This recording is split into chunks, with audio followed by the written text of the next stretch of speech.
Hola, ¿cómo estás? Espero que estés muy bien. Vamos avanzando y vamos a hablar hoy de la unidad número 3 del curso de Secretariado Jurídico.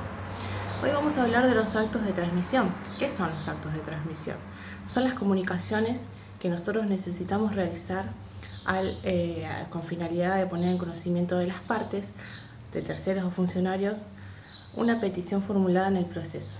¿Sí? Por ejemplo, cuando yo voy y demando a X persona, necesito poder transmitirlo de alguna manera especial, que ya vamos a ver, a los funcionarios del juzgado o a quienes compete mi demanda. ¿Sí? Estos actos de transmisión obviamente van a tener consecuencias de las resoluciones que luego puedan tener los jueces, ¿sí? O el órgano al cual voy a presentar mi demanda. Bien, vamos a hablar ahora de los diferentes tipos de actos de transmisión que competen, ¿sí? Por ejemplo, tenemos un montón, pero vamos a hablar de los más comunes o de los más utilizados. Tenemos la cédula judicial. La cédula judicial es una de las formas utilizadas para la correcta notificación de lo ordenado en los expedientes judiciales, siendo otras formas de notificación la realizada por edictos. Para caso de domicilio desconocido, por ejemplo, o la notificación automática, las cédulas pueden estar firmadas por el secretario del juzgado o por el personal de alguno de los que se trate y deben depositar en la oficina de notificaciones. Por ejemplo, yo estoy buscando para demandar a una persona que desconozco su domicilio, entonces el tipo de documento que yo voy a utilizar es la cédula, ¿sí? Esta cédula yo la presento en el juzgado que me compete, por ejemplo, el civil, y el juzgado la firma, ¿sí? Y la sella y se la entrega al oficial notificador, quien se va a encargar de buscar el domicilio que yo pongo en la cédula. ¿Se entiende? El contenido de la cédula judicial vamos a ver ahora, ¿sí?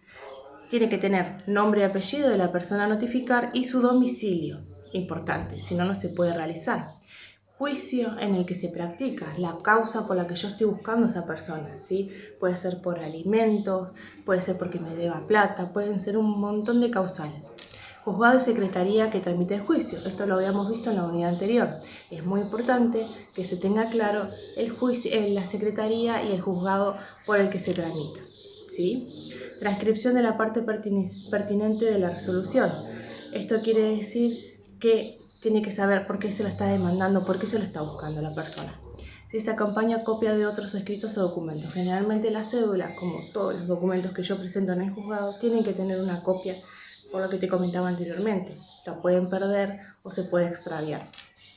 La cédula deberá contener el detalle preciso de ello, ¿sí? A continuación te dejo en la teoría una cédula para que veas de qué documento estamos hablando, ¿sí? Espero que la analices con detenimiento y veas la diferencia entre la demanda que te había dejado en la unidad anterior. Bien, los traslados, vamos a hablar en este caso. Una vez presentada la demanda que vamos a interponer a X persona, como te decía, es observada por el juez y admitida por él mismo. Siempre se comunica su existencia a la otra parte a quien demandamos, cumpliéndose la bilateralidad de la audiencia sobre la que se encuentra estructurado el proceso. La citación hacia la otra parte es un acto formal, por lo que se pone conocimiento de la providencia judicial respectiva. El traslado, cuando es notificado a la persona que queremos demandar, nos llega a nuestro conocimiento una providencia que nos está avisando del acto formal. Por ejemplo, estamos demandando a X persona, entonces eso es lo que se le denomina el traslado, que significa que se le traslada tu petición de demanda a la otra persona y el mismo juzgado nos avisa a nosotros de vuelta que ya ha sido notificada la persona a la quien hemos demandado. Eso es lo que se le denomina traslado. Por eso, cuando solemos escuchar, ¿se hizo traslado de la demanda a fulanito? Bueno, significa que fulanito ya fue notificada de la demanda, ¿sí? Oficios. Los oficios son actos de comunicación, ¿sí? De cumplimiento o de ejecución que tienen la forma expresiva de una carta, indicando en la parte superior la voz oficio. ¿Para qué utilizamos los oficios? Por ejemplo, X persona nos debe plata, ¿sí? Entonces, ¿cómo sabemos nosotros Si esa persona tiene plata en el banco, mandamos un oficio al banco preguntando si fulanito de tal tiene plata en la cuenta para que me pueda pagar. Esto primero tiene un proceso de selección que pasa por el juzgado, porque yo no puedo presentar un oficio así nomás en el banco y que me den explicaciones de la cuenta de la caja de ahorro de una persona, ¿sí? Tiene que haber una notificación por medio del juzgado que me autorice a mí a poder mandar ese oficio, ¿sí? Este es uno de millones de ejemplos que pueden existir. El oficio también puede ser utilizado para causas de familia, en donde yo esté mandando el oficio al trabajo de la persona que quiero que me pague los alimentos para preguntarle al empleador si esa persona está trabajando ahí regularmente y cuánto es el salario que recibe para yo devengarme de este dinero que yo necesito. Es importante que lleve la firma del juez, si no, no tiene validez, o del secretario, salvo que los abogados y procuradores puedan firmar y diligenciar los oficios dirigidos a bancos, oficinas públicas o entes privados, dependiendo del caso. Deben hacerse por triplicado. ¿Qué significa esto? Que está el original con firma del juez y del secretario, que es para el destinatario, para la persona que yo necesito saber si tiene esa plata o para lo que sea. El duplicado queda en el juzgado, ¿sí? Y el triplicado para la parte interesada, donde deberá hacer constar la recepción por parte del destinatario, ¿sí? O sea que son 3 oficios, ¿sí? Bueno, y como siempre te dejo un oficio para que puedas observar cómo es, ¿sí? Vistas. La vista es una de las etapas que consiste en celebrar una audiencia generalmente pública, en que las partes formulan o ratifican los alegatos, ¿sí? Proponen y se practican las pruebas que pueden realizarse en el mismo acto. Puede tener carácter privado cuando se trata de procesos matrimoniales o cuando haya menores involucrados. Se citan a las partes para realizar un juicio a conocer un incidente o para dictar un fallo, ¿sí? Las vistas, cuando se dice, por ejemplo, se le dio vista al expediente tanto, significa que las partes se van a juntar y van a tratar de conciliar o lo que sea para lo que vayan a juntarse, ¿sí? Pero generalmente es para presentar pruebas o para ver si sale una audiencia o para ratificar un alegato o lo que sea, ¿sí? Notificaciones. Constituyen actos procesales de transmisión en sí, ¿sí? La notificación es cuando el oficial notificador, por ejemplo, viene a mi casa y me dice: usted ha sido demandado, tiene que firmarme, etcétera, ¿sí? Puede ser un mandamiento, puede ser lo que sea, es una notificación en sí, ¿sí? Tiene por objeto proporcionar a los litigantes la oportunidad de ejercer sus defensas, ¿sí? Si a mí me están notificando, significa que yo me tengo que defender de lo que me están acusando, ¿sí? Es mi derecho. Tenemos diferentes tipos de notificaciones, porque no existe solamente una, sino que hay varias. Tenemos la más común, que es la notificación por Ministerio de la Ley. También es llamada automática o ficta, generalmente automática, basada en la presunción iuris et de iure, derecho por derecho, de que las partes que toman conocimiento de las resoluciones judiciales en los días fijados por la norma, mediante su comparecencia personal en la Secretaría.